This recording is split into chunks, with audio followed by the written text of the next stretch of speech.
The United States has just pulled the plug on a key exception it once made for India. Washington has announced that it will revoke the sanctions waiver for operations at Iran's Chabahar Port effective 29 September. And with this move, anyone linked to the port's operations could now be exposed to US sanctions. But why does this matter? To understand that, we need to rewind. Chabahar has been central to India's strategic playbook for nearly 2 decades now. Back in the early 2000s, New Delhi saw this Iranian port as a game changer, a way to reach Afghanistan and Central Asia without depending on Pakistan. And geography makes it even more critical. You see, Chabahar sits on the Gulf of Oman, just a short distance from the Strait of Hormuz, one of the busiest and most contested shipping lanes in the world. And for India, this port is not just about trade.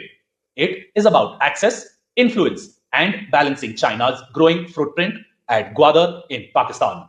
This year in May, India doubled down on that vision. New Delhi signed a 10-year agreement with Tehran and opened a $250 million credit line to develop the port's infrastructure. It was a clear signal that India was not just renting a dock, it was investing in a future corridor of connectivity stretching from the Indian Ocean to Europe. But now, Washington's move threatens to upend that. The waiver, first issued in 2018, was seen as a recognition that Chabahar was not just an Iranian project, it was also India's pathway into Central Asia, even a potential stabilizer for Afghanistan. And by revoking it, the US is not just squeezing Tehran, it is also undermining India's long term strategy.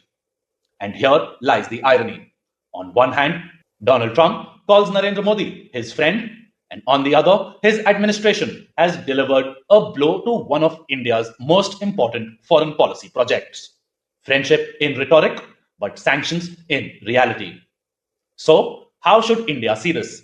Well, India should see this as yet another reminder that great power politics does not run on friendship, it runs on interests.